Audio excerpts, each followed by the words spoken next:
Salam alaikum tout le monde, j'espère que vous avez compris. Donc on va faire un petit résumé de la dernière séance de microbio industriel. Et ça concerne les aminoglycosides ou les amylosides. Donc premièrement, la structure chimique, comme vous voyez, c'est composé de streptodine, streptose et streptoscamine. L'effet bactéricide des aminosides.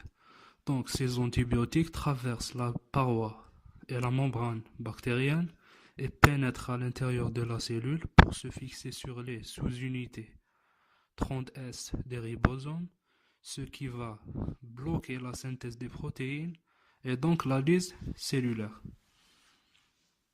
Mécanisme de défense ou la résistance. Pour se protéger de ces aminosides, les bactéries synthétisent un type spécifique d'enzymes, appelé les aminotransférases. Il y en a 3 enzymes. La première, l'aminophosphorylase, qui se fixe sur les groupements hydroxyle, donc les OH. La deuxième enzyme est l'aminoadénylase, qui se fixe sur les groupements amine.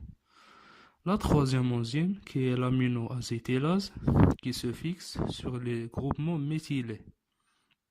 Donc, quand vous voyez chaque enzyme se fixe sur un groupement bien précis pour empêcher la fixation des aminosides sur les sous-unités ribosomiales.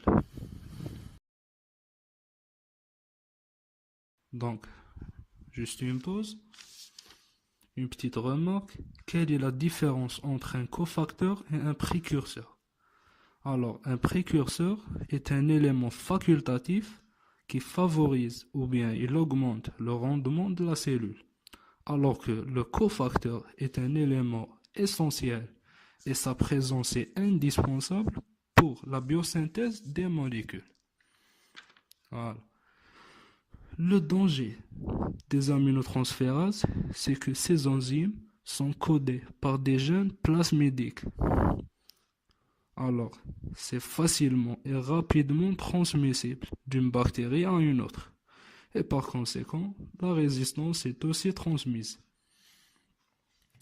On prend un exemple d'espèce. Pour que Streptomyces griseus synthétise de la streptomycine, il lui faut 3 molécules de glucose, une molécule de méthionine pour les groupements méthyle et 2 molécules d'arginine pour les groupements d'amine.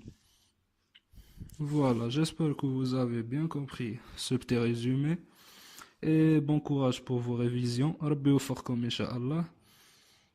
Et تقبل الله صيامكم vu que رمضان والحق. و s'il vous plaît partagez باش اللي ما فهمش بإذن الله يفهم مليح وقاع نستفادوا. Voilà, merci والسلام عليكم. Merci.